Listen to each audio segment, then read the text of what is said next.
आज हम लोग एक महत्वपूर्ण विषय पर बातचीत करेंगे। हमारे साथ हैं इलाहाबाद उच्च न्यायालय के सम्मानित अधिवक्ता श्री मोहित बिहारी माथुर जी और मैं अबरार अहमद, अधिवक्ता उच्च न्यायालय इलाहाबाद। आज का विषय है माता पिता के भरण पोषण का अधिकार। इस पर अब हम लोग चर्चा करेंगे। तो मोहित बिहारी माथुर साहब, नमस्कार जी। नमस्कार। आप ये बताएं कि क्या भारतीय कानून में ऐसी कोई व्यवस्था है जिससे कोई माता पिता जो अपना भरण पोषण करने में असमर्थ हैं, वो अपने साधन संपन्न बच्चों से जो अपने माता पिता की सही प्रकार से देखभाल नहीं करते हैं, भरण पोषण पाने के वाद दायर कर सकते हैं? जी हाँ अबरार साहब, हमारी सरकार द्वारा बनाए गए 2023 के कानून भारतीय नागरिक सुरक्षा संहिता, जिसे हम BNSS के नाम से जानते हैं, की धारा 144 में ये व्यवस्था है तथा इससे पूर्व दंड प्रक्रिया संहिता की धारा 125 में भी इसकी व्यवस्था की गई थी। भारतीय नागरिक सुरक्षा संहिता की धारा 144 सबसेक्शन 1D में ये व्यवस्था दी गई है कि यदि माता पिता जो अपना भरण पोषण करने में असमर्थ हैं, वे अपने बच्चों से जो कि साधन संपन्न हैं और जानबूझकर अपने माता पिता की अनदेखी करते हैं या उनका भरण पोषण सही प्रकार से नहीं करते हैं, तो ऐसे माता पिता को ये अधिकार है कि वह न्यायालय में भरण पोषण का वाद दायर कर अपने बच्चों से भरण पोषण प्राप्त कर सके। जी, अगला सवाल ये है माथुर साहब, प्लीज़ ये बताने का कष्ट करें कि माता पिता दोनों को एक साथ ही वाद दायर करना ज़रूरी है या दोनों में से कोई एक भी वाद दायर कर सकता है? और सर, यदि माता पिता दोनों पीड़ित हों तो दोनों एक साथ भरण पोषण का वाद दायर कर सकते हैं और अन्यथा की स्थिति में केवल माता या केवल पिता जो भी पीड़ित हैं तो वह अकेले ही भरण पोषण का वाद दायर कर सकते हैं। माथुर साहब, अक्सर यह देखा गया है कि वाद को लड़ने में काफ़ी खर्च लग जाता है, तो क्या कोई ऐसी व्यवस्था कानून में है कि वाद दायर करने के तुरंत बाद पीड़ित माता पिता को कुछ वाद खर्च की सहायता मिल सके, जिससे वो अपने वाद की पैरवी सही प्रकार से कर सकें? जी हाँ अबरार अहमद साहब, भरण पोषण का वाद दायर करने के बाद उस वाद की प्रक्रिया में अक्सर काफ़ी खर्च आता है, तो उसके लिए न्यायालय को ये अधिकार है कि वह अंतरिम आदेश पारित कर अब माता पिता को वाद खर्च के लिए कुछ धनराशि जो न्यायालय उचित समझे विपक्षी से दिलाने का अंतरिम आदेश पारित कर सकता है, जिससे कि वह धनराशि प्राप्त कर माता पिता अच्छा वकील अपने लिए नियुक्त कर सकते हैं और उनकी सही प्रकार से वाद की पैरवी हो सकती है। जी, अगला सवाल ये है मोहित बिहारी माथुर साहब, अक्सर ये देखा गया है कि वाद के निस्तारण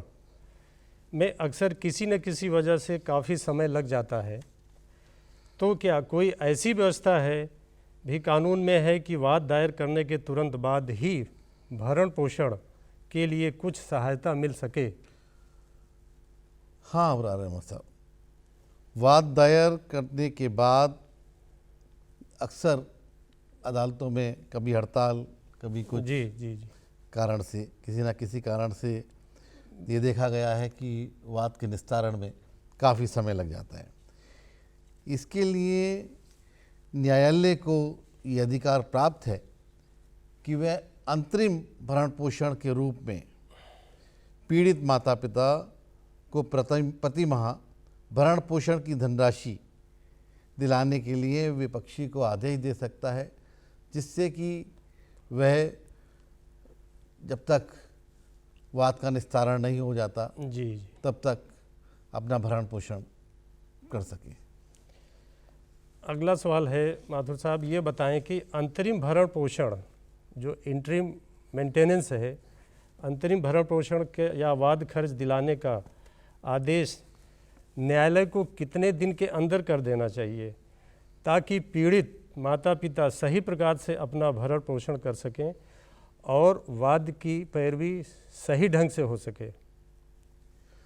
अबरार साहब, भारतीय नागरिक सुरक्षा संहिता 2023 में इसकी भी व्यवस्था की गई है। जी। धारा 144 में ही ये व्यवस्था दी गई है कि जहाँ तक संभव हो इस प्रकार का अंतरिम भरण पोषण का अधिकार, अंतरिम भरण पोषण या वाद खर्च को दिलाने के लिए जो प्रार्थना पत्र दिया जाता है उसका निस्तारण जल्दी किया जा सके, जिससे पीड़ित माता पिता को वाद खर्च और अंतरिम भरण पोषण मिल सके। जी। इसके लिए विपक्षी को जो नोटिस जारी किया जाता है अदालत द्वारा, वह नोटिस प्राप्त होने के 60 दिन के अंदर न्यायालय को इसका निस्तारण कर देना चाहिए। ये माथुर साहब, अगला सवाल ये है कि भरण पोषण के वाद की प्रक्रिया क्या है? ये किस अदालत में फर्स्ट टाइम पहली बार दाखिल किया जा सकता है? ये बताने का कष्ट करें। और सर, जब पीड़ित माता पिता भरण पोषण का वाद परिवार न्यायालय, सक्षम न्यायालय परिवार न्यायालय में दाखिल करते हैं तो न्यायालय विपक्षी को, जी, अर्थात बच्चों को नोटिस जारी करता है। बच्चों को? हाँ। जी जी। वह नोटिस प्राप्त होने के बाद उस नोटिस में एक निश्चित तारीख दी जाती है उन बच्चों को कि वो अपीयर करें, वो आएँ जी और अपना जवाब दाखिल करें। जी। विपक्षी के जवाब दाखिल करने के बाद न्यायालय पीड़ित माता पिता जो भी हों जी, उनको उनकी अपनी गवाही प्रस्तुत करने के लिए मौका देता है, जिसमें कि पीड़ित पक्ष अपनी गवाहियाँ प्रस्तुत करता है। जी पीड़ित पक्ष की गवाही जब पूर्ण हो जाती है, जी, उसके बाद विपक्षी को मौका दिया जाता है कि वह अपने बचाव के लिए कुछ गवाही देना अदालत में चाहता क्या है, कहना है। तो जी, वो तो अपनी गवाहियाँ देता है। दोनों पक्ष की गवाहियों के बाद जी, बहस न्यायालय सुनता है और बहस के बाद फाइनल आदेश पारित करते हैं। अगला सवाल मोहित बिहारी माथुर साहब ये है कि ये बताने कि यदि किसी व्यक्ति के एक से अधिक साधन संपन्न बच्चे हैं तो क्या न्यायालय सभी बच्चों पर जिम्मेदारी डाल सकता है? जी हाँ अबरार साहब, बॉम्बे हाई कोर्ट ने इस संबंध में बहुत डिटेल में महबूब बाबर खां बनाम बाबर खां अहमद खां के वाद में इस तथ्य को डिस्कस किया है। उन्होंने, क्योंकि सभी बच्चों की ये जिम्मेदारी है कि वो अपने माता पिता का सही प्रकार से देखभाल करें, भरण पोषण करें। यदि माता पिता के एक से अधिक बच्चे हैं तो प्रत्येक बच्चे की जिम्मेदारी है कि वे अपने माता पिता की देखभाल करें। इसलिए न्यायालय सभी बच्चों पर जिम्मेदारी डाल सकता है। जी जी जी। अगला सवाल ये है माथुर साहब, ये बताएं कि सामान्यतः भरण पोषण का आदेश एवं अंतरिम भरण पोषण का आदेश का पैसा किस तारीख से देय होता है?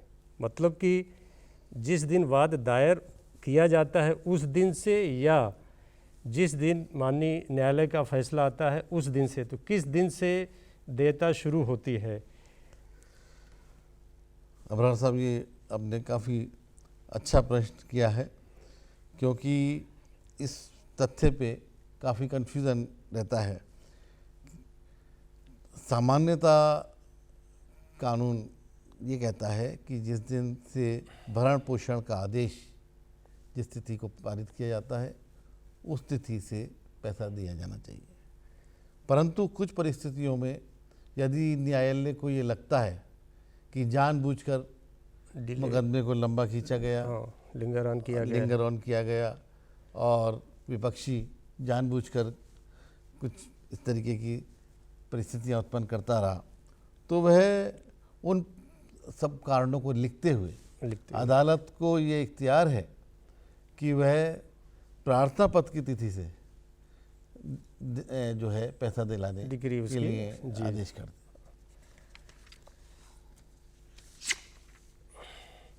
एक और सवाल, अगला सवाल ये है, ज़रा मोहित बिहारी माथुर साहब ये बताएं कि क्या सौतेली माँ, स्टेप मदर,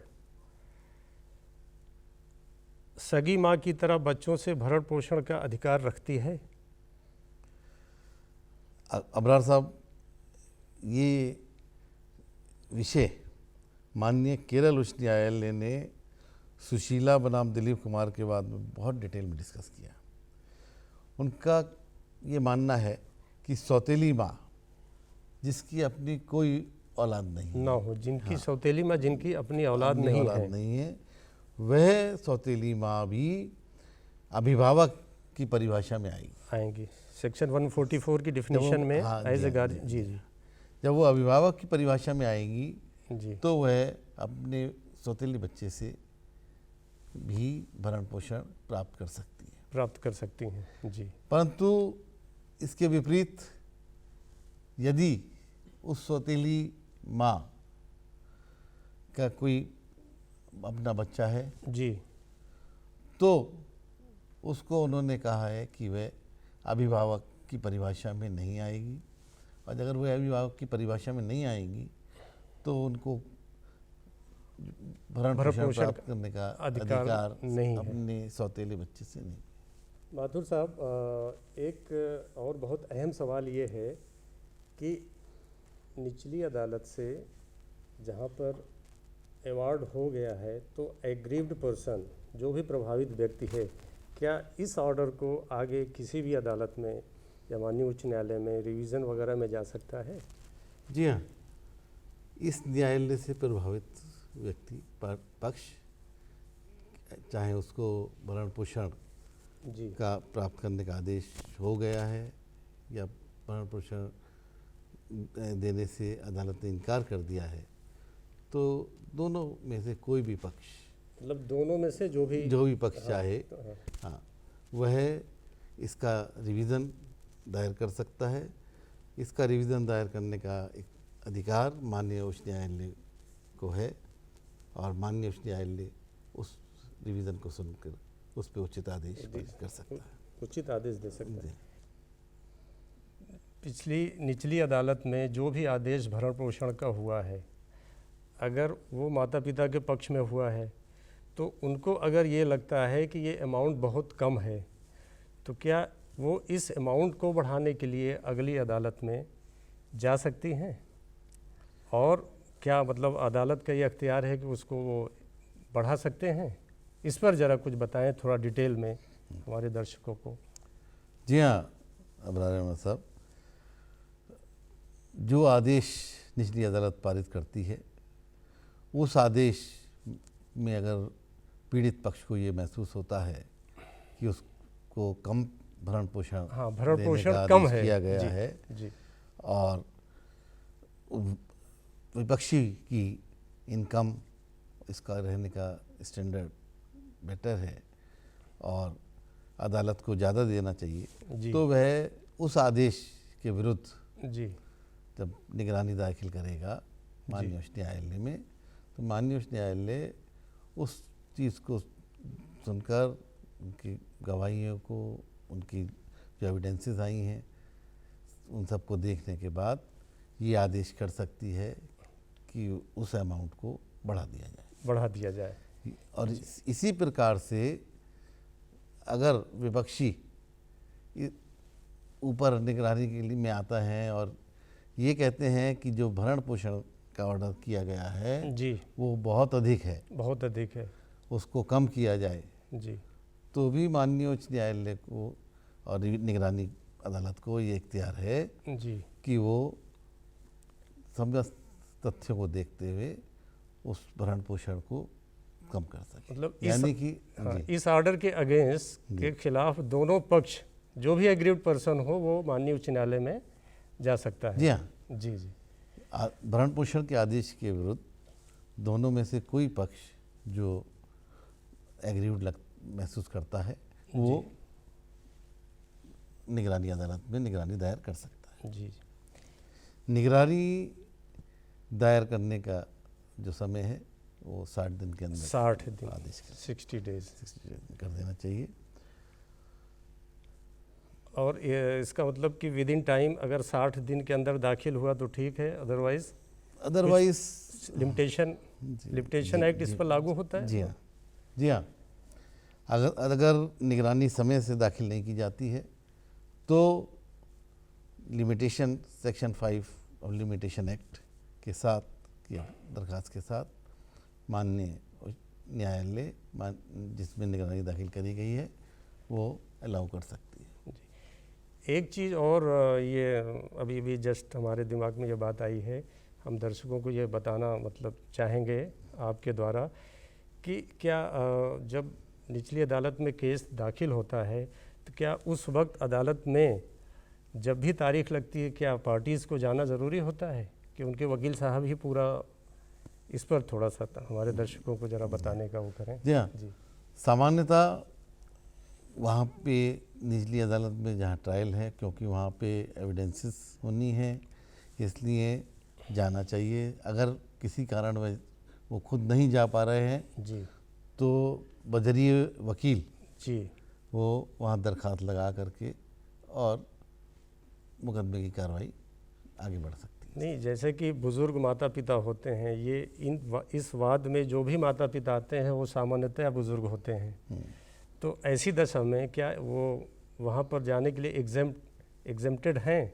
कुछ इस पर ज़रा डिटेल में बता दें हमारे दर्शकों को। अदालत, हाँ जी, सीआरपीसी में प्रोविज़न है और बीएनएसएस में भी नहीं उसमें कि यदि जी, किसी कारण से पक्षकार नहीं पहुंच पा रहा है जी, तो अदालत उनकी पर्सनल प्रेजेंस को, उनके मौजूदगी को एग्जम्पशन एप्लीकेशन के ज़रिए हाँ, माफ़ कर सकती है जी, और उस पक्ष को थ्रू काउंसिल बजरीय वकील जी, जी, मुकदमा हाँ, की पैरवी होती है और मुकदमा आगे चल सकता है। लेकिन जिस दिन गवाही होगी उस दिन पक्ष का रहना जरूरी है, क्योंकि उनसे विपक्ष जो है वो जिरह करेगा मुकदमे के बाद। जी, गवाही के दिन दोनों पक्षों का, दोनों, हाँ उसका मतलब माता पिता बुजुर्ग हैं, हाँ को भी है तो भी अगर उन्हें उनकी अपनी गवाही है जी, तो उसमें उनको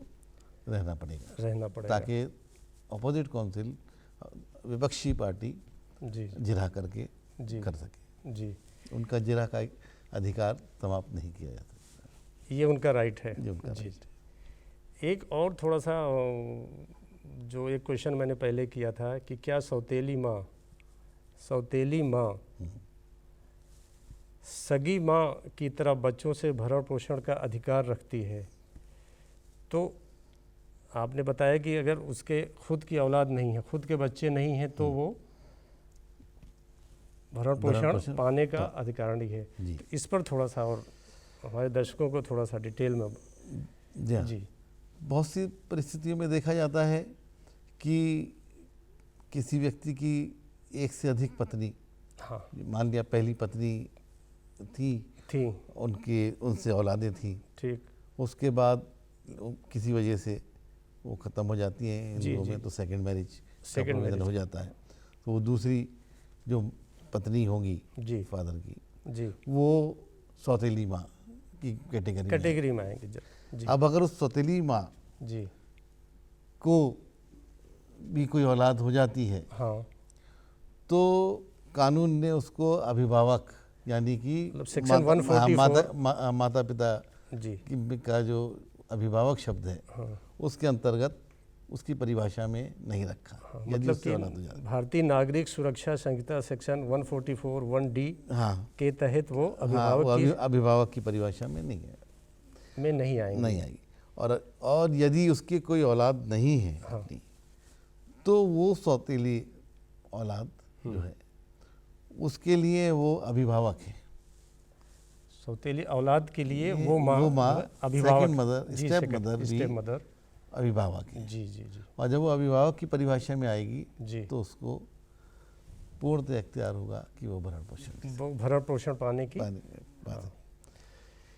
इसमें एक चीज़ मैं आपको और बताना हाँ चाहूँगा जी जी जी जी कि मान लिया भरण पोषण का आदेश पारित हो गया, जी जी वो साल 2 साल के बाद कुछ कंडीशंस चेंज हो गई विपक्षी की या नहीं कंडीशन मीन्स जैसे माली हालत या हाँ माली फाइनेंशियली मेनली माली हालत। जी जी मान लिया कोई income sources of income better हो गए बेटर माता पिता के, अच्छा या पुत्र के सोर्सेज ऑफ इनकम कम हो गए जी और वह अब इस स्थिति में नहीं है कि उतना भरण पोषण दे सके, जी तो भी इस में ये प्रावधान है कि वह न्यायालय में हाँ प्रार्थना पत्र दे करके उस भरण पोषण को कम या ज़्यादा करने के लिए दे सकता है। मतलब जैसे कि माता पिता का इनकम कम हो गई, मतलब इनकम क्या हाँ, उनकी तो देखिए माता पिता तो इनकम उनकी कम तो थी हाँ, उनके पास तो कोई इनकम नहीं थी जी जी जिससे वो अपना भरण पोषण कर सकते हैं, जी है ना। जी लेकिन अब आज की 2 साल बाद पुत्र की स्थिति भी किसी वजह से, मान लिया कोई बीमारी की वजह से या किसी वजह से वो इस स्थिति में नहीं रहा कि वह उतना भरण पोषण दे सके, तो वो अदालत में दरखास्त दे करके उसको कम कराने के लिए कार्रवाई कर सकता है। अच्छा, इस पर एक और क्लेरिफाई हम चाहते हैं कि जैसे 2 भाई हैं और ये आपने बताया कि दोनों को अदालत ऐसा आदेश कर सकती है कि इक्वल वो अमाउंट शेयर करें या दें, तो एक बार अगर आदेश हो गया कि दोनों लोग इक्वल दें, उसमें से एक की माली हालत ख़राब हो गई और एक की बढ़ गई जी, तब इस पर क्या रवैया होगा अदालत का कि एक के पर ही निर्भर रहेंगे या कि जी जी वो भी जिसकी माली हालत ख़राब हो गई जी वह अपना प्रार्थना पत्र दे करके न्यायालय से उसके विरुद्ध जो अमाउंट बनाया गया है, जो जितना उसको जिम्मेदार ठहराया गया है जी, उसको कम करने के लिए दरखास्त दे सकता है हाँ, और अदालत उस पर आदेश पारित कर सकता है। बहुत अच्छा लगा श्री मोहित बिहारी माथुर साहब, आप यहाँ पर है, हम लोग इस पर डिस्कस किए और काफ़ी कुछ हमारे दर्शकों को इससे जानकारी हुई होगी। हम उम्मीद करते हैं कि हमारे दर्शकों को इस अधिकार के विषय में जानकारी प्राप्त हो गई होगी और उसका लाभ उठाएंगे। अगली बार फिर हम किसी कानूनी विषय पर मिलेंगे, तब तक के लिए धन्यवाद। नमस्कार।